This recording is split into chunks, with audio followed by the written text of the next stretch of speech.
क्या हाल चाल और सब बढ़िया। आज हम स्टार्ट कर रहे हैं क्लास 10 साइंस का chapter number second, acids, basis and salts. इस चैप्टर में हम पढ़ेंगे एसिड्स के बारे में, बेसिस के बारे में एंड सॉल्ट्स के बारे में। तो चलिए स्टार्ट करते हैं एसिड्स के बारे में कि एसिड क्या होता है। देखो एसिड एसिड की सिंपल प्रॉपर्टीज़ देख लेते हैं। सबसे पहले सिंपल प्रॉपर्टीज़ ऑफ एसिड्स। सबसे पहला प्रॉपर्टी क्या है, these are sour in taste. Acid जो होते हैं वो स्वाद में कैसे होते हैं, वो खट्टे होते हैं। एसिड जो होते हैं वो स्वाद में कैसे होते हैं, वो खट्टे होते हैं। सेकंड है they turn blue litmus to red. ये क्या करते हैं, ब्लू लिटमस जो होता है उसको किस में चेंज कर देते हैं, रेड में चेंज कर देते हैं। जो एसिड होते हैं वो ब्लू लिटमस को किस में चेंज कर देते हैं, वो रेड में चेंज कर देते हैं। थर्ड देखते हैं, they give H+ ions in water. जो एसिड्स होते हैं ये वाटर के अंदर कौन सा आयंस देते हैं, ये H+ आयंस देते हैं। ठीक है। फोर्थ देखते हैं, एसिड कोरोड मेटल्स। जो एसिड जो होते हैं वो मेटल्स को क्या करते हैं, वो कोरोड कर देते हैं, मतलब उनके ऊपर क्या करते हैं, वो जंग लगा देते हैं, उनके ऊपर जंग लग जाता है। ठीक है, मेटल्स के ऊपर। एग्जाम्पल देख लेते हैं। एग्जाम्पल जैसे कि लेमन, टोमेटो, हार्पिक, है ना। यहाँ पे आप देख सकते हैं लेमन है, टोमेटो है, हार्पिक वगैरह। ये किसके एग्जाम्पल हो जाएंगे, ये हो जाएंगे एसिड के एग्जाम्पल। एसिड जो होते हैं वो स्वाद में खट्टे होते हैं। ठीक है, ये क्या करते हैं, ब्लू लिटमस को रेड में चेंज कर देते हैं। ये वाटर के अंदर H+ आयंस देते हैं और ये मेटल्स को कोरोड कर देते हैं। ठीक है। उसके बाद हम देखते हैं एक होता है स्ट्रॉन्ग एसिड। स्ट्रॉन्ग एसिड क्या होता है, जैसे कि हाइड्रोक्लोरिक एसिड। हाइड्रोक्लोरिक एसिड जो होता है वो स्ट्रॉन्ग एसिड होता है, ये बहुत ही ज़्यादा खतरनाक एसिड होता है। उसके बाद है सल्फ्यूरिक एसिड। सल्फ्यूरिक एसिड जो होता है ये भी बहुत ज़्यादा स्ट्रॉन्ग होता है। उसके बाद है वीक एसिड।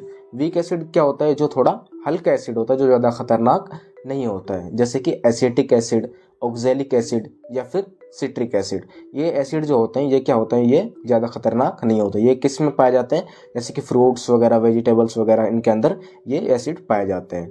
उसके बाद एक इम्पोर्टेंट पॉइंट है कि कंसनट्रेटेड एसिड प्लस में वाटर। जो हमारे पास कंसनट्रेटेड एसिड है, ठीक है, अगर उसके साथ हम क्या मिला दें, वाटर मिला दें, तो वो क्या बन जाता है, डाइल्यूट एसिड। कंसनट्रेटेड एसिड क्या होता है, कंसनट्रेटेड एसिड वो एसिड होता है जिसके अंदर वाटर नहीं होता है, लेकिन अगर हम उसके अंदर वाटर ऐड कर देते हैं तो वो क्या बन जाता है, डाइल्यूट एसिड बन जाता है। ठीक है। एसिड्स के बाद हम देखते हैं बेसिस। बेसिस क्या होते हैं, अब हम कुछ प्रॉपर्टीज, सिंपल प्रॉपर्टीज देख लेते हैं बेसिस की। फर्स्ट प्रॉपर्टी क्या दे रखा है यहाँ पे, these are bitter in taste. जो एसिड बेसिस जो होते हैं इनका टेस्ट कैसा होता है, ये स्वाद में कड़वे होते हैं, बिटर होते हैं। ठीक है। उसके बाद सेकंड पॉइंट देखते हैं, they turn red litmus to blue. ये क्या करते हैं, रेड लिटमस को ब्लू में कन्वर्ट कर देते हैं। बेसिस जो होते हैं ये रेड लिटमस को ब्लू में कन्वर्ट कर देते हैं। ठीक है। उसके बाद थर्ड पॉइंट देखिए, they give OH- ions in water. जो बेसिस होते हैं ये वाटर के अंदर कौन से आयंस देते हैं, OH- आयंस ये हमें वाटर के अंदर देते हैं। उसके बाद है सोपी इन टच। जो बेसिस होते हैं अगर आप इनको छू करके देखेंगे तो अगर आप इनको छू के देखते हैं तो ये कैसे फील होते हैं, जैसे सोप होता है ना, साबुन जो होता है, ऐसा ये क्या होता है, फील होता है। ठीक है, टच करने पे। एग्जाम्पल हम देख सकते हैं इसका, सोप साबुन हो गया, टूथपेस्ट, वॉशिंग पाउडर, है ना। यहाँ पे आप देख सकते हैं सोप है, टूथपेस्ट है, वॉशिंग पाउडर। तो ये जो होते हैं ये क्या होते हैं, बेसिस होते हैं। ठीक है। तो बेसिस स्वाद में कैसे होते हैं, कड़वे होते हैं। ये क्या करते हैं, रेड लिटमस को ब्लू में कन्वर्ट कर देते हैं और ये वाटर के अंदर OH- आयंस देते हैं। और इनका जो, अगर इनको टच करके देखते हैं तो ये कैसे होते हैं, सोपी होते हैं, मतलब साबुन की तरह फील होते हैं ये। ठीक है। उसके बाद हम देखते हैं स्ट्रॉन्ग बेसिस। स्ट्रॉन्ग बेसिस क्या होता है, ऐसे बेसिस जो क्या होते हैं, स्ट्रॉन्ग होते हैं, जो थोड़े ज़्यादा खतरनाक होते हैं, जैसे कि सोडियम हाइड्रोक्साइड, जैसे कि पोटेशियम हाइड्रोक्साइड, जैसे कि कैल्शियम हाइड्रोक्साइड। ठीक है। तो बेसिस की एक खासियत क्या है, उसके पीछे क्या लगता है, हाइड्रोक्साइड, OH लिखा हुआ होता है, तो आप समझ जाना है कि वो क्या होते हैं, ज़्यादातर एसिड जो होते हैं उनके पीछे OH लिखा हुआ होता है, मतलब हाइड्रोक्साइड होता है। ठीक है, क्योंकि वाटर के अंदर वो हाइड्रोक्साइड आयंस देते हैं। उसके बाद है वीक बेसिस। वीक बेसिस जैसे NH4OH, जैसे अमोनियम हाइड्रोक्साइड। तो अमोनियम हाइड्रोक्साइड क्या है, ये वीक बेसिस है। ठीक है। तो कुछ एसिड ऐसे होते हैं जो स्ट्रॉन्ग होते हैं और कुछ एसिड ऐसे होते हैं जो वीक होते हैं। ऐसे ही कुछ बेसिस ऐसे होते हैं जो स्ट्रॉन्ग होते हैं और कुछ बेसिस ऐसे होते हैं जो वीक होते हैं। अब हम नेक्स्ट देखते हैं अगले पेज पे। एसिड्स और बेसिस के सिंपल प्रॉपर्टीज पढ़ने के बाद हम देखते हैं अब इंडिकेटर्स। इंडिकेटर्स क्या होते हैं? इंडिकेटर आपने सुना होगा, जो बाइक्स वगैरह होती है उनके अंदर इंडिकेटर्स होता है। वो किस लिए होता है? ताकि हम क्या कर सकें, जो रास्ता होता है या फिर डायरेक्शन जो होता है उसको हम बता सकें कि मैं लेफ्ट मुड़ने वाला हूँ या फिर मैं राइट मुड़ने वाला हूँ। तो यहाँ पे इंडिकेटर्स का काम क्या है? तो इंडिकेटर्स का यहाँ पे काम क्या है? These are the substance which changes their colour और smell in different types of substances.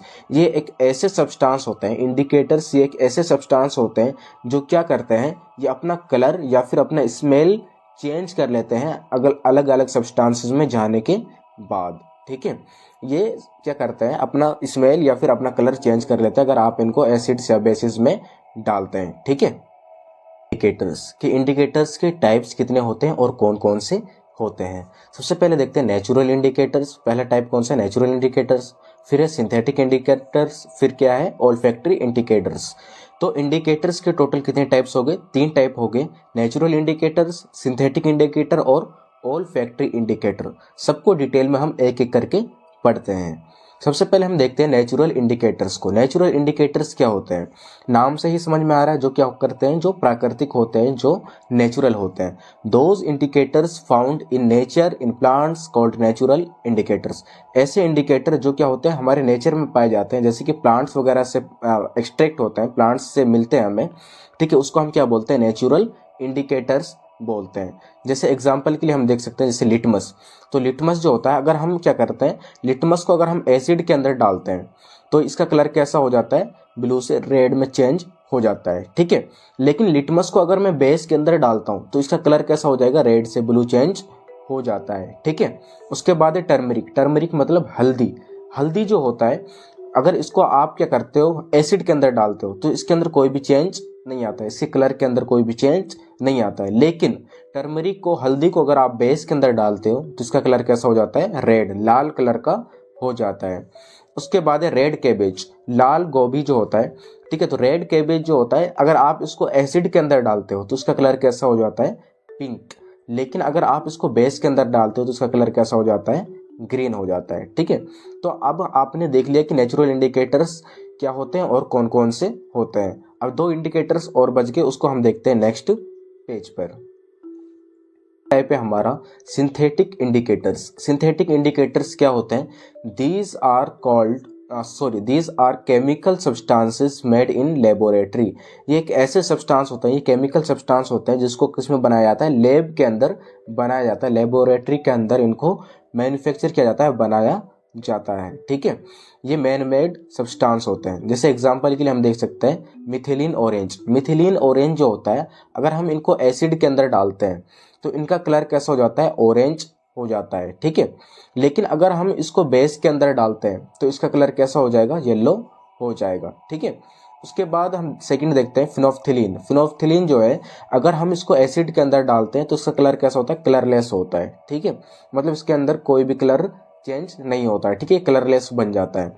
लेकिन अगर मैं इसको बेस के अंदर डालता हूँ तो बेस के अंदर डालने पे इसका कलर कैसा हो जाएगा? पिंक हो जाएगा। ठीक है, तो ये चेंजेस आते हैं सिंथेटिक इंडिकेटर्स। सिंथेटिक इंडिकेटर्स क्या होते हैं? जो लैब के अंदर बनाए जाते हैं।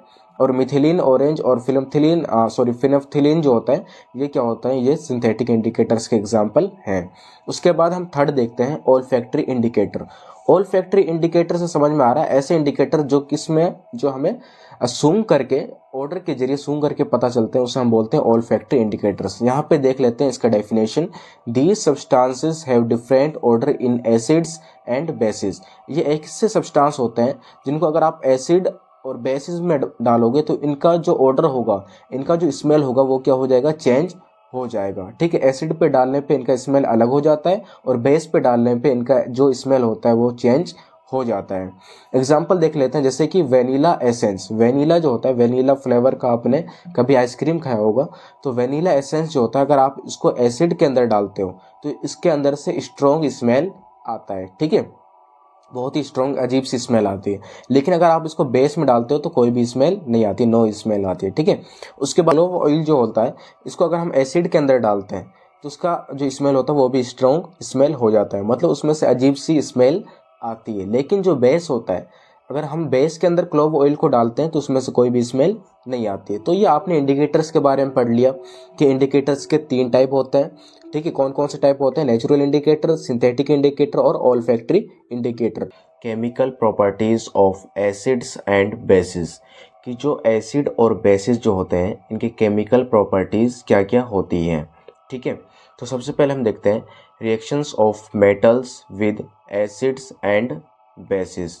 जो मेटल का जो रिएक्शन है, आप तो मेटल जानते हैं, आपने क्लास 8th में क्लास 9th में पढ़ा होगा मेटल के बारे में। ठीक है, तो अब जो मेटल है, मेटल को जब एसिड या बेस के साथ रिएक्ट कराएंगे तो क्या होगा। ठीक है, तो जब मेटल को एसिड के साथ रिएक्ट कराएंगे, एसिड प्लस में मेटल, ये दोनों मिलके क्या बनाते हैं? सॉल्ट प्लस में हाइड्रोजन। क्या बनाते हैं ये?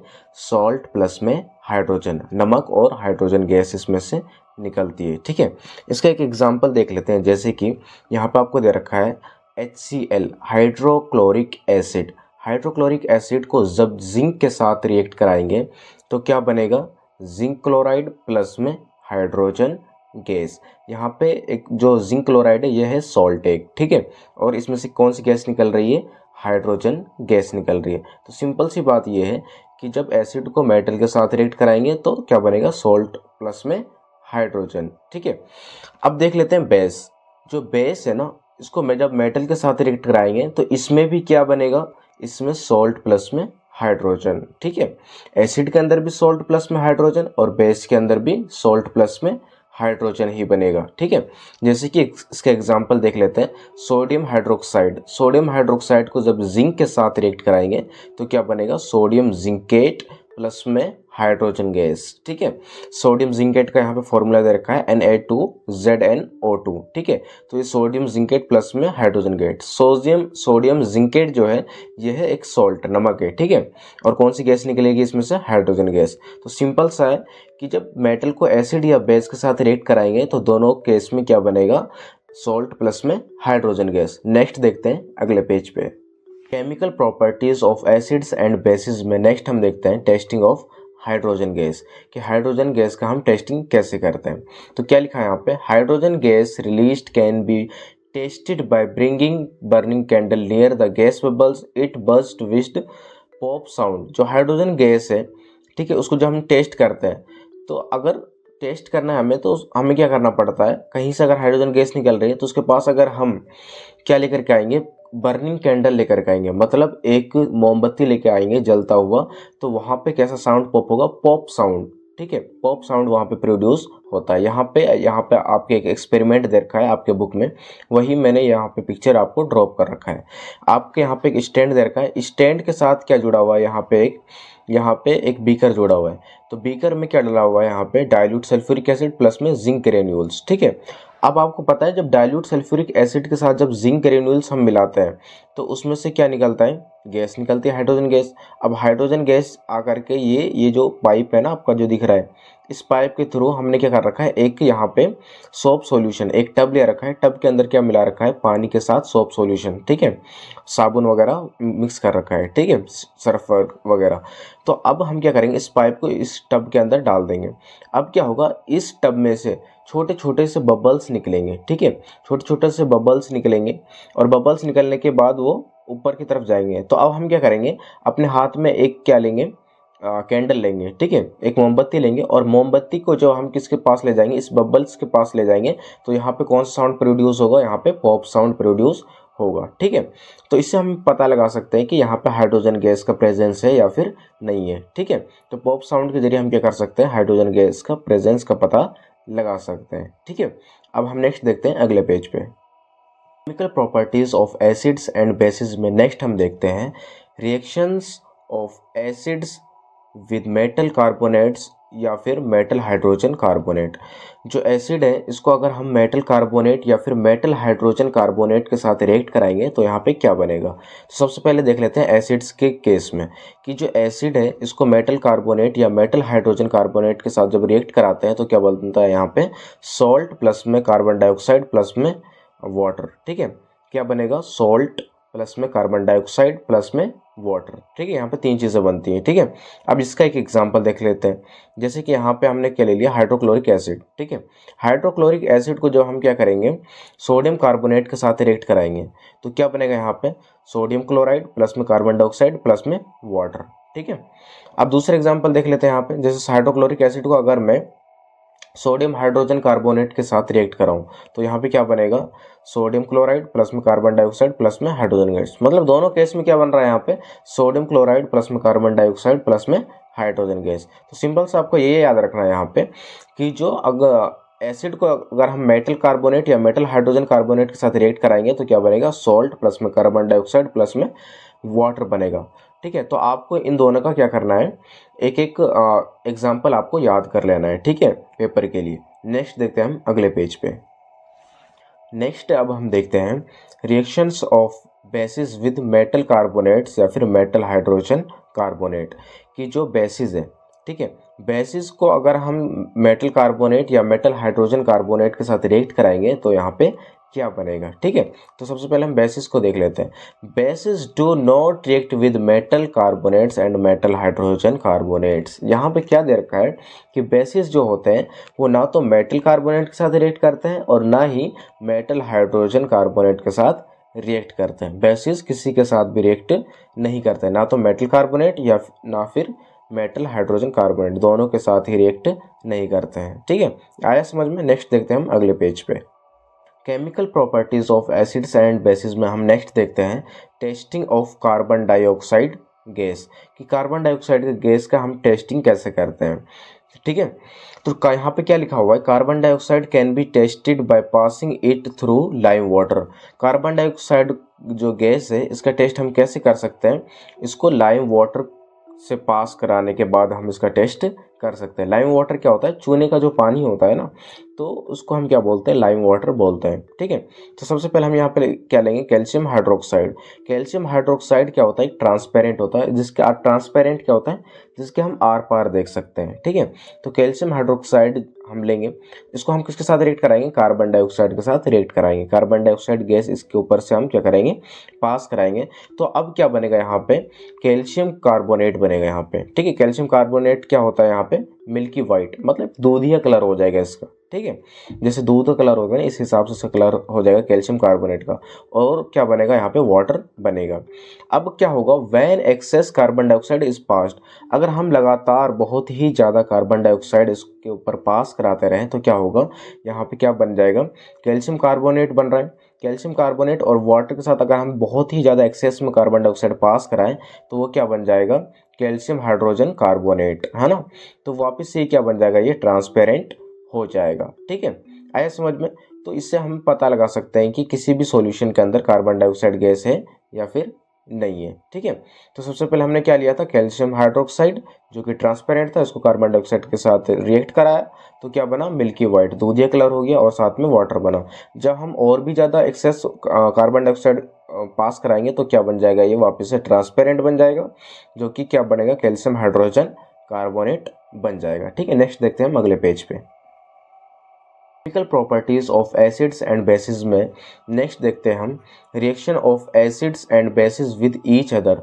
क्या होगा कि हम एसिड और बेस को आपस में ही मिला दें तो क्या होगा, तो एसिड प्लस में बेस, इन दोनों को अगर आपस में मिलाएंगे तो क्या बनेगा, सॉल्ट प्लस में वाटर। ठीक है, एसिड और बेस को जब हम आपस में मिलाएंगे तो क्या बनेगा यहाँ पे, सॉल्ट प्लस में वाटर, मतलब नमक और साथ में पानी भी बनेगा। यहाँ पे इसका एग्जांपल देख लेते हैं। जैसे कि हमने ले लिया हाइड्रोक्लोरिक। ठीक है, हाइड्रोक्लोरिक एसिड प्लस में सोडियम हाइड्रोक्साइड। हाइड्रोक्लोरिक एसिड एक एसिड है और सोडियम हाइड्रोक्साइड एक बेस है, तो इन दोनों को जब हम रिएक्ट कराएंगे तो क्या बनेगा यहाँ पे, सोडियम क्लोराइड प्लस में वाटर। सोडियम क्लोराइड एक नमक है और यहाँ पे क्या बन जाएगा, वाटर, जो कि पानी बन जाएगा। ठीक है, तो सिंपल सी बात ये है कि एसिड और बेस को जब हम आपस में रिएक्ट कराएंगे तो सॉल्ट प्लस में वाटर बनता है। ठीक है, नेक्स्ट देख लेते हैं हम न्यूट्रलाइजेशन रिएक्शन। न्यूट्रलाइजेशन रिएक्शन क्या होता है, न्यूट्रल से ही क्या समझ में आ रहा है, न्यूट्रल मतलब जैसे कि आपने बाइक के गियर में देखा होगा, न्यूट्रल एक ऑप्शन होता है, और न्यूट्रल में क्या होता है, ना तो आपने रिवर्स गियर लगा रखा है ना ही आपने फ्रंट गियर लगा रखा है, जिसको हम क्या बोलते हैं, न्यूट्रल। लेकिन यहाँ पे न्यूट्रल का मतलब क्या है, when an acid and base react to form water and salt called neutralisation reaction. जब एसिड और बेस आपस में रिएक्ट होते हैं तो वो क्या बनाते हैं, वाटर और सॉल्ट। ठीक है, तो इस रिएक्शन को हम क्या बोलते हैं, इस रिएक्शन को हम बोलते हैं न्यूट्रलाइजेशन रिएक्शन। ठीक है, जब एसिड और बेस आपस में मिलते हैं तो वो सॉल्ट और वाटर बनाते हैं। इस रिएक्शन को हम क्या बोलते हैं, न्यूट्रलाइजेशन रिएक्शन बोलते हैं। ठीक है, आगे समझ में। नेक्स्ट देखते हैं हम अगले पेज पे। Chemical properties of acids and bases में नेक्स्ट हम देखते हैं reaction of metallic oxide with acid. जो मेटेलिक ऑक्साइड है उसको अगर हम एसिड के साथ रिएक्ट कराएं तो यहाँ पे क्या बनेगा। तो सबसे पहले हम देख लेते हैं यहाँ पे एसिड को जब हम मेटेलिक ऑक्साइड के साथ रिएक्ट कराएंगे, जिसका जो नेचर होता है वो बेसिक होता है। ठीक है, जब इसके साथ रिएक्ट कराएंगे तो क्या बनेगा, यहाँ पे सॉल्ट प्लस में वाटर बनेगा। क्या बनेगा, सॉल्ट प्लस में वाटर बनेगा। जैसे कि एसिड और बेस के साथ रिएक्ट कराते थे तो वो क्या बनता था, सॉल्ट प्लस में वाटर। तो ऐसे ही जब हम एसिड को मेटेलिक ऑक्साइड के साथ रिएक्ट कराएंगे तो यहाँ पे क्या बनेगा, सॉल्ट प्लस में वाटर। क्योंकि जो मेटेलिक ऑक्साइड है इसका नेचर कैसा होता है, ये बेसिक होता है। ठीक है, इसे एग्जाम्पल देख लेते हैं। जैसे कि हाइड्रोक्लोरिक एसिड को जब हम क्या करेंगे, कैल्शियम ऑक्साइड के साथ रिएक्ट कराएंगे तो यहाँ पे क्या बनेगा, कैल्शियम क्लोराइड प्लस में वाटर बनेगा। ठीक है, तो यहाँ पे क्या बन रहा है, हाइड्रोक्लोरिक एसिड को जब हम कैल्शियम ऑक्साइड के साथ रिएक्ट कराएंगे तो यहाँ पे क्या बनेगा, कैल्शियम क्लोराइड प्लस में वाटर बनेगा। ठीक है, नेक्स्ट देखते हैं reaction of non metallic oxide with basis. Non metallic oxide को अगर हम बेस के साथ रिएक्ट कराएंगे तो क्या बनेगा। तो नॉन मेटेलिक ऑक्साइड को जब बेस के साथ रिएक्ट कराएंगे तो बेस को नॉन मेटेलिक ऑक्साइड के साथ रिएक्ट कराया मैंने, ठीक है, जिसका नेचर एसिडिक होता है, तो क्या बनेगा यहाँ पे सॉल्ट प्लस में वाटर। ठीक है, यहाँ पे भी सेम क्या बनेगा, सॉल्ट प्लस में वाटर, नमक प्लस में पानी बनेगा यहाँ पे। ठीक है, क्योंकि जो नॉन मेटेलिक ऑक्साइड होता है ना, इसका नेचर कैसा होता है, एसिडिक। तो बेसिस और एसिडिक जब दोनों आपस में मिलेंगे तो क्या बनाएंगे, सॉल्ट प्लस में वाटर बनाएंगे। इसके एग्जांपल देख लेते हैं। जैसे कि कैल्शियम हाइड्रोक्साइड को जब हम कार्बन डाइऑक्साइड के साथ रिएक्ट कराएंगे तो यहाँ पे क्या बनेगा, कैल्शियम कार्बोनेट प्लस में वाटर। क्या बनेगा यहाँ पे, कैल्शियम कार्बोनेट प्लस में वाटर बनेगा यहाँ पे। ठीक है, आगे समझ में। नेक्स्ट देखते हैं हम अगले पेज पे। Chemical properties of acids and bases में नेक्स्ट हम देखते हैं what do all acids and bases have in common. मतलब कि एसिड और बेसिस के अंदर कॉमन क्या होता है, उन दोनों के अंदर मतलब समानताएं क्या क्या होती हैं। ठीक है, तो इधर एक साइड में लिख दिया एसिड और दूसरी साइड में लिख दिया बेस, और अब इन दोनों के बीच के अंदर हम क्या करेंगे, कॉमन देखेंगे इन दोनों के बीच में कॉमन क्या है। ठीक है, अब देखो सबसे पहले क्या है, all acids have H plus ions. ठीक है, कि जो एसिड्स जो होते हैं जितने भी, उनके पास कौन से आयंस होते हैं, H प्लस पॉजिटिव आयंस होते हैं। ठीक है, लेकिन जो बेसिस होते हैं, all basis have OH negative ions, मतलब हाइड्रोक्साइड आयंस होते हैं। जो बेसिस होते हैं उनके पास कौन से आयंस होते हैं, hydro oxide ions, OH negative ions होते हैं। नेक्स्ट देखते हैं हम, these H plus ions responsible for their acidic properties. जो H प्लस आयंस हैं एसिड्स के अंदर, ये किसके लिए रिस्पॉन्सिबल होते हैं, वो इसके एसिडिक प्रॉपर्टीज के लिए रिस्पॉन्सिबल होते हैं। मतलब जितने ज़्यादा H प्लस आयंस उतने ही ज़्यादा उसके अंदर क्या होती है, मतलब एसिडिक वो सब्सटेंस होता है। ठीक है, इसके अंदर बेसिस के अंदर क्या है, these OH negative hydroxide ions responsible for their basic properties. मतलब किसी भी बेसिस के अंदर जितने ज़्यादा हाइड्रोक्साइड आयंस होंगे, OH नेगेटिव आयंस होंगे, उतने ही ज़्यादा वो क्या होता है, वो बेसिक होता है। ठीक है, नेक्स्ट देखते हैं हम अगले पेज पे। Chemical properties of acids and bases में हम नेक्स्ट देखते हैं acids and bases in water solution. जब एसिड और बेस को जब हम वाटर सॉल्यूशन के साथ जब हम रिएक्ट कराते हैं तो यहाँ पे क्या होता है। ठीक है, तो हम यहाँ पे देखते हैं, जो एक साइड में लिख दिया एसिड और दूसरे साइड मैंने क्या लिख दिया, बेस लिख दिया है। ठीक है, तो अब यहाँ पे क्या होगा, यहाँ पे फर्स्ट पॉइंट देखते हैं। जैसे कि hydrogen plus ions can not exist alone, they exist as H3O positive hydronium ions. ठीक है, जो H प्लस हाइड्रोजन आयंस जो होते हैं ये क्या होते हैं, ये मतलब अलोन, सिंपल जो अलोन होते हैं, सिंगल एग्जिस्ट नहीं करते हैं। ये किसके साथ एग्जिस्ट करते हैं, ये हाइड्रोनियम आयन के साथ ये एग्जिस्ट करते हैं। मतलब H3O पॉजिटिव इसके अंदर आयंस होते हैं। ठीक है, इसका एग्जांपल देख लेते हैं। जैसे कि H plus H positive ions plus में इसके साथ क्या मिलता है, वाटर मिलता है, तो ये दोनों मिलके क्या बनाते हैं, H3O पॉजिटिव आयन, मतलब हाइड्रोनियम आयन बनाते हैं। H3O पॉजिटिव को हम क्या बोलते हैं, हाइड्रोनियम आयन बोलते हैं। ठीक है, अब बेसिस के अंदर देख लेते हैं। जो बेसिस जो होते हैं, basis when dissolve in water gives OH negative ions. Basis को जब हम वाटर के साथ डिसॉल्व करते हैं, मिक्स करते हैं, तो वो क्या बनाते हैं, OH नेगेटिव आयंस बनाते हैं, मतलब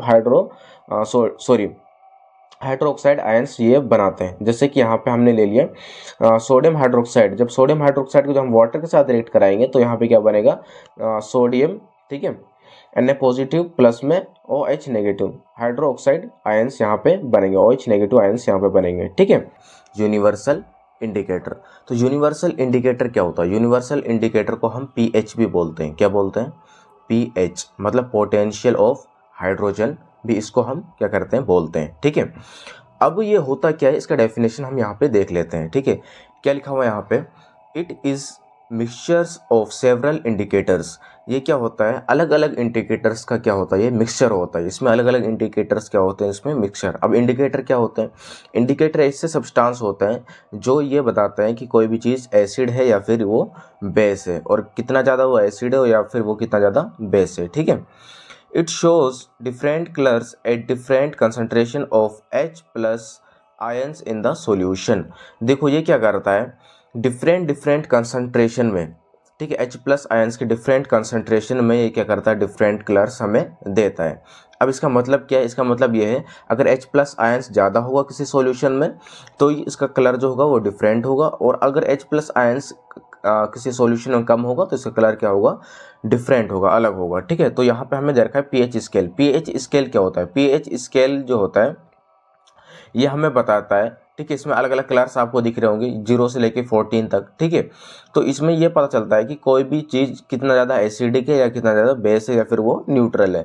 अब आपको पता कैसे चलेगा कि कोई भी चीज़ एसिडिक है या बेस है या फिर वो न्यूट्रल है? तो 0 से लेकर के 7 तक, 0 से लेकर के 7 तक जितनी भी सारी चीज़ें होती हैं वो सारी क्या है? ये एसिड है, ठीक है। और 7 से लेकर 14 तक जो चीज़ें हैं वो क्या है? एल्केलाइन, या फिर उसको हम बोल सकते हैं ये बेस है, ठीक है। तो जो 7 है, 7 को हम बोलते हैं न्यूट्रल, ठीक है। ये तो ना तो एसिड होता है और ना ही ये बेस होता है, ठीक है। ये क्या होता है? न्यूट्रल होता है, ना ही एसिड ना ही बेस। और 7 से जब आप 6 5 4 3 2 1 0 की तरफ आएंगे तो वो होते हैं एसिडिक। और जब 7 से आप राइट हैंड साइड आएंगे 8 9 10 11 12 13 14 तो उसको हम क्या बोलते हैं? एल्केलाइन, या फिर हम बेस बोलते हैं, ठीक है।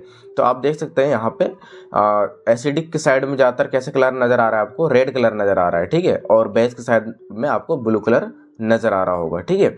तो यहाँ पे एक पॉइंट दे रखा है, क्या लिखा हुआ है यहाँ पे? Acidic nature increasing.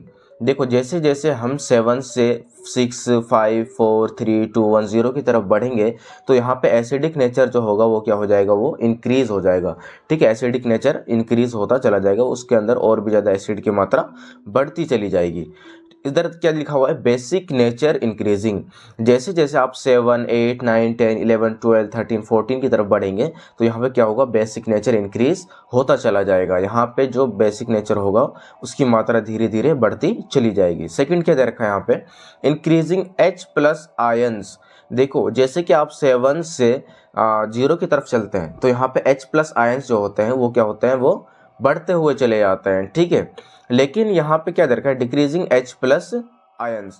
जैसे कि आप 7 से 14 की तरफ जाते हैं तो यहाँ पे क्या होता है? H प्लस आयंस क्या होते हैं? यहाँ पे ये डिक्रीज होना स्टार्ट हो जाता है, क्योंकि H प्लस आयन सबसे ज़्यादा किसके अंदर पाए जाते हैं? ये एसिड के अंदर पाए जाते हैं। तो आया आपको समझ में? नेक्स्ट देखते हैं हम अगले पेज। यूनिवर्सल इंडिकेटर के बारे में तो हमने देख लिया, अब हम देखते हैं universal indicator pH in everyday life. हमारे डेली लाइफ में यूनिवर्सल इंडिकेटर या पीएच का क्या इंपॉर्टेंट रोल होता है, ठीक है। ये तो हमने पिछले पेज में देख लिया था कि जो पीएच स्केल है वो मतलब 0 से लेके 14 तक होता है और उसके अंदर डिफरेंट डिफरेंट कलर्स होते हैं। अब हम देखते हैं कि एवरीडे लाइफ में पीएच का क्या वैल्यू होता है, ठीक है। पीएच का मतलब होता है पोटेंशियल ऑफ हाइड्रोजन, ठीक है। किसी भी सब्सटेंस के अंदर मतलब पोटेंशियल ऑफ हाइड्रोजन कितनी ज़्यादा है। तो फर्स्ट पॉइंट दे रखा है यहाँ पे, our body works between pH 7 to 7.8।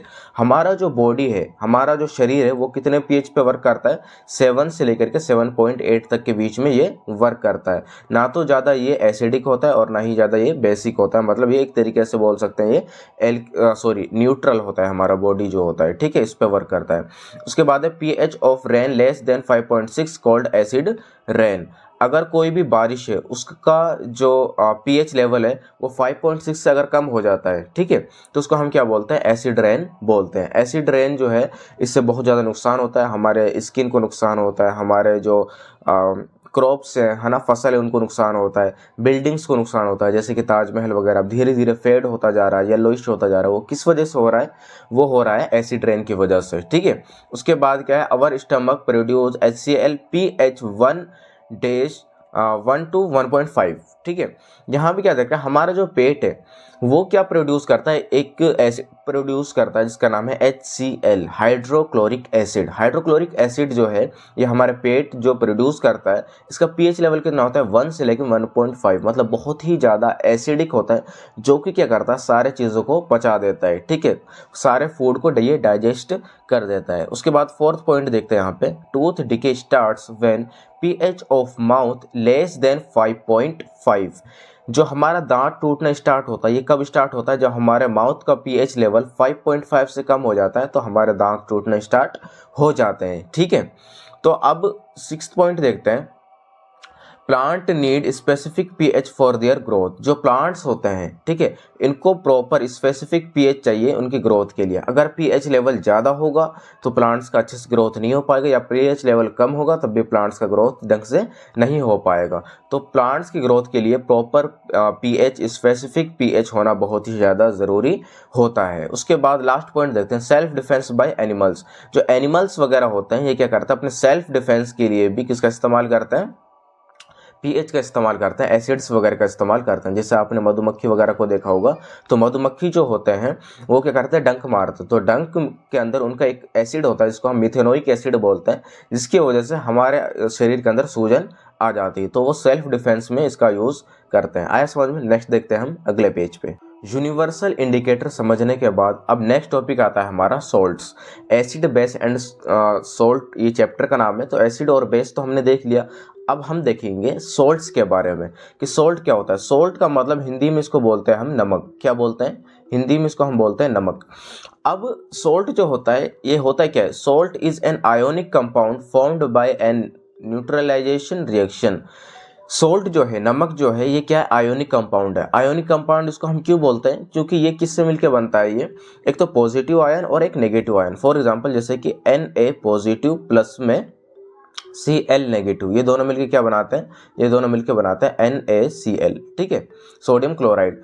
तो यहाँ पे क्या होता है, एक तो पॉजिटिव आयन होता है और नेगेटिव आयन। जहाँ पे पॉजिटिव और नेगेटिव आयन मिलकर के कोई सब्सटेंस बनाते हैं उसको हम बोलते हैं आयोनिक कंपाउंड।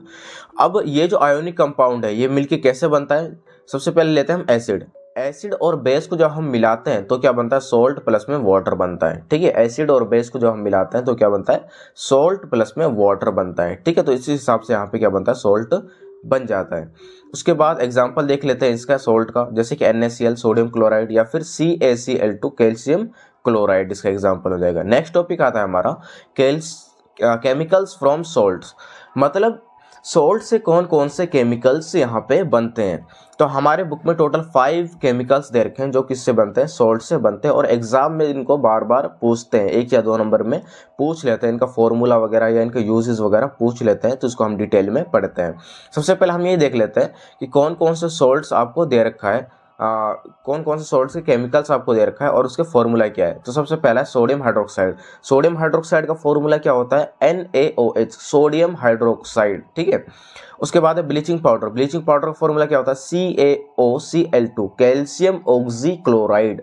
उसके बाद क्या है, बेकिंग सोडा। बेकिंग सोडा का फॉर्मूला क्या है, NaHCO3, सोडियम हाइड्रोजन कार्बोनेट। उसके बाद है वॉशिंग सोडा। वॉशिंग सोडा का फॉर्मूला क्या है, Na2CO3.10H2O। इनका फॉर्मूला अच्छे से याद कर लेना, ये एग्जाम में पूछा जाता है। उसके बाद है plaster of Paris. Plaster of Paris का फॉर्मूला क्या है, CaSO4.12H2O। ठीक है, तो इसका फॉर्मूला और इसके नाम तो हमने देख लिया, केमिकल्स का नाम देख लिया। अब हम इसको डिटेल में पढ़ते हैं इनके यूजेस के साथ। ठीक है, नेक्स्ट देखते हैं हम अगले पेज पे। केमिकल्स फ्रॉम सोल्ट्स में सबसे पहले हमारा जो केमिकल आता है उसको बोलते हैं हम सोडियम हाइड्रोक्साइड।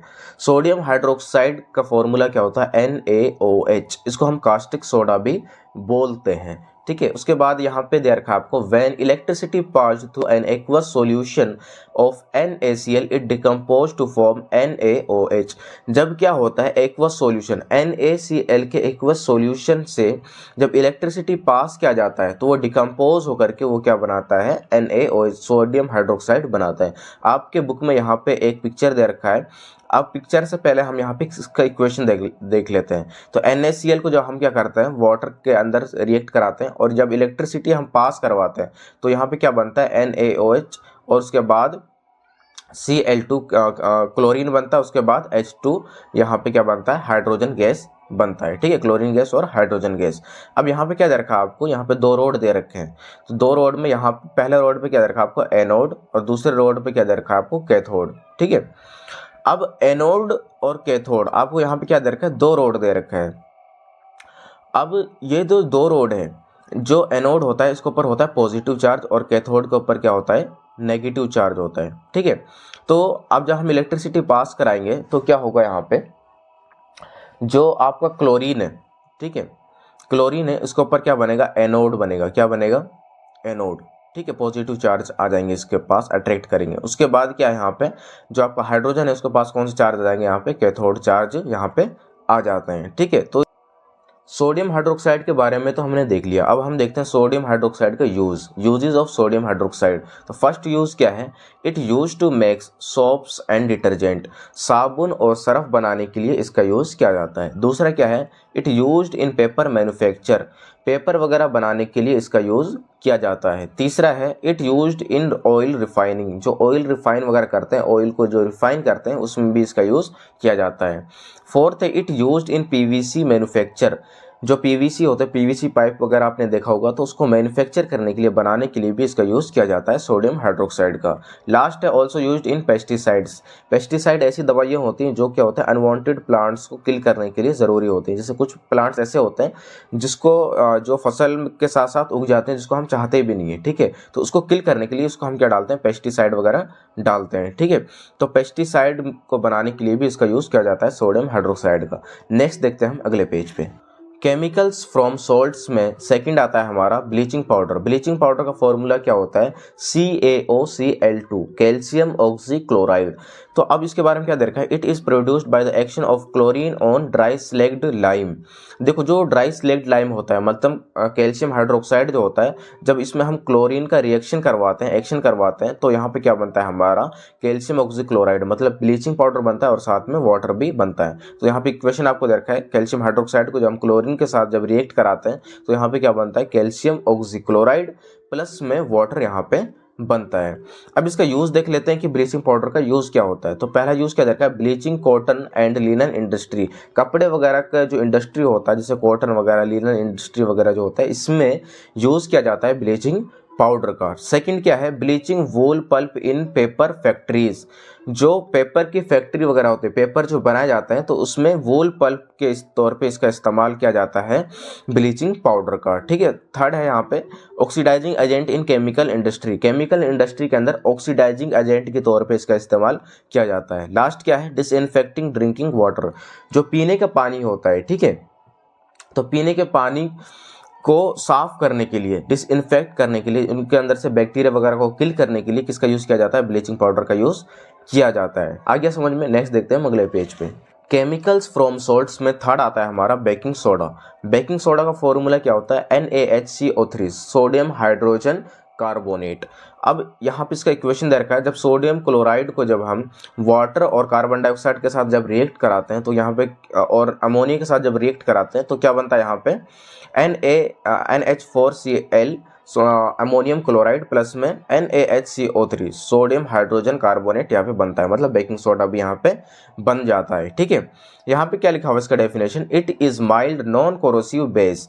ये क्या होता है, माइल्ड, बहुत ही ज़्यादा माइल्ड होता है और नॉन कोरोसिव होता है, मतलब इस पे ऊपर जर वगैरह जंग नहीं लगता है इसके ऊपर। ठीक है, when it is heated during cooking, जब भी इसको हीट किया जाता है, इसको गर्म किया जाता है खाना बनाते वक्त, तो क्या होता है, जब सोडियम हाइड्रोजन कार्बोनेट को जब हीट किया जाता है तो क्या बनता है यहाँ पे, सोडियम कार्बोनेट प्लस में वाटर प्लस में कार्बन डाइऑक्साइड यहाँ पे बन जाता है। ठीक है, उसके बाद यूज़ देखते हैं हम बेकिंग पाउडर का, कि बेकिंग पाउडर जो होता है इसका यूज़ क्या होता है।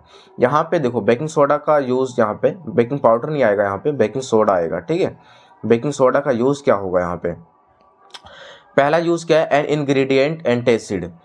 अब इसका यूज़ किया जाता है एंटासिड के तौर पे भी इसका इस्तेमाल किया जाता है। जो पेट वगैरह में दर्द होता है ना, तो अगर आपको पेट में दर्द हो रहा है तो आपको क्या करना है, एक गिलास थोड़ा नॉर्मल पानी लेना है, हल्का गर्म पानी लेना है, और उसके अंदर एक चम्मच आप बेकिंग सोडा डाल दो और उसको मिक्स करके आप पी लो, तो आपका पेट के अंदर जो एसिड की मात्रा होगी वो कम हो जाएगी और आपका पेट का जो दर्द होगा वो ठीक हो जाएगा। ठीक है, तो एंटासिड के तौर पर इसका इस्तेमाल किया जाता है। सेकेंड क्या है, used in fire extinguisher, fire extinguisher में इनका इस्तेमाल किया जाता है। उसके बाद थर्ड क्या है, for making baking powder, baking soda का इस्तेमाल बेकिंग पाउडर बनाने के लिए भी यूज़ किया जाता है। जैसे कि बेकिंग सोडा का प्लस में टार्ट्रिक एसिड, जब दोनों को हम मिलाते हैं तो बेकिंग पाउडर बन जाता है। तो बेकिंग पाउडर का एक यहाँ पे हम क्या देख लेते हैं, यूज़ देख लेते हैं। Used in breads and cakes to makes it soft and spongy.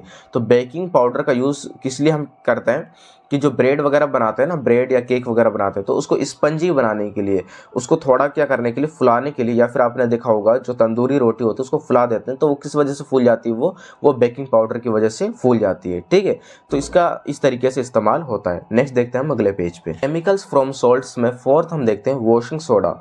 Washing soda क्या होता है? वॉशिंग सोडा से समझ में आ रहा है मतलब कोई धोने की चीज़। ठीक है, यहाँ पे क्या दे रखा है, Na2CO3, इसका फॉर्मूला दे रखा है Na2CO3 डॉट 10H2O। इसका फॉर्मूला होता है Na2CO3 डॉट 10H2O। ठीक है, उसके बाद यहाँ पे इसका डेफिनेशन दे रखा है, इट इज़ बेसिक सोल्ट, ये एक बेसिक सोल्ट होता है। Recrystallisation of sodium carbonate gives washing soda.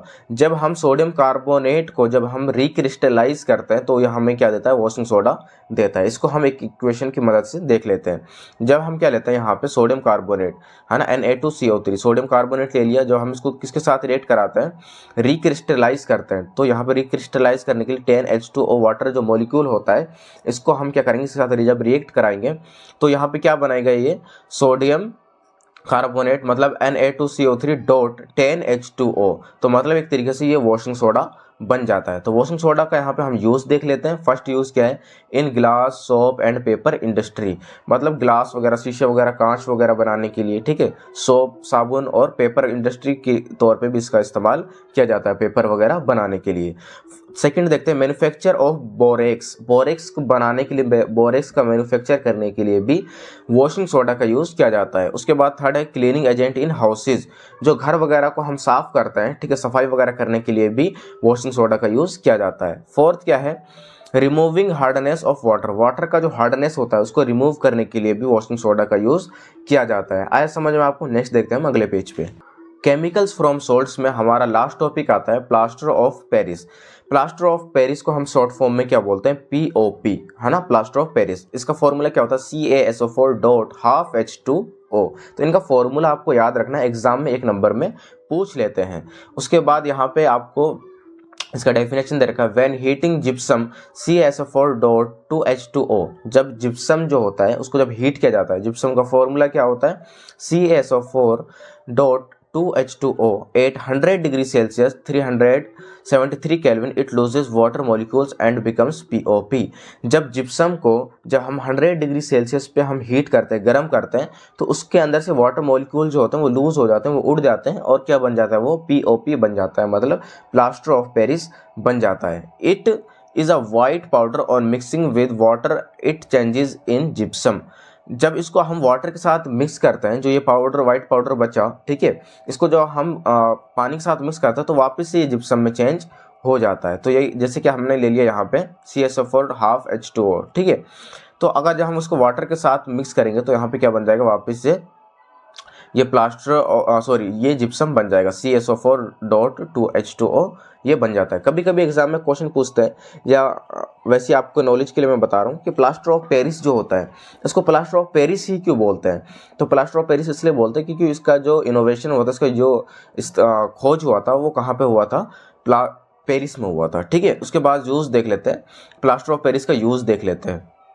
तो फर्स्ट यूज़ क्या है, doctors using to support fractured bones. Doctor जो होते हैं फ्रैक्चर बोन्स को सपोर्ट करने के लिए, उसको सही करने के लिए किसका यूज़ करते हैं, प्लास्टर ऑफ पेरिस। आपने देखा होगा जो डॉक्टर वगैरह जो होते हैं वो क्या करते हैं, एक ऊपर से एक लेयर चढ़ाता है, किसी का हाथ वगैरह टूट जाता है या पैर टूट जाता है तो उसके ऊपर से एक वाइट कलर का लेयर चढ़ाते हैं, तो वो क्या होता है, वो प्लास्टर ऑफ पेरिस ही होता है। सेकेंड क्या है, फॉर मेकिंग टॉयज, जैसे खिलौना वगैरह बनाने या डेकोरेशन मटेरियल का तौर पे भी इसका इस्तेमाल किया जाता है। थर्ड क्या है, for making surface wall smooth. आपने देखा होगा घर पे पुट्टी वगैरह होती है दीवार पे, तो वो पुट्टी क्या होती है, वो प्लास्टर ऑफ पेरिस ही होती है, ताकि तो आपकी जो दीवार है वो स्मूथ हो जाए, ठीक है, और वो देखने में भी सुंदर लगती है। तो ये चैप्टर यहाँ पे कंप्लीट हो जाता है। ठीक है, अब इसके जो क्वेश्चन आंसर है उसको हम देखेंगे नेक्स्ट लेक्चर में। यहाँ तब तक के लिए अगर आपको कोई कोई क्वेश्चन बच रहा है तो आप कमेंट में पूछ सकते हैं, ठीक है। और अगर ये वीडियो आपको पसंद आया तो अपने दोस्तों के साथ शेयर करें, लाइक करें, चैनल को सब्सक्राइब करें। हम मिलेंगे नेक्स्ट लेक्चर में, तब तक के लिए बाय।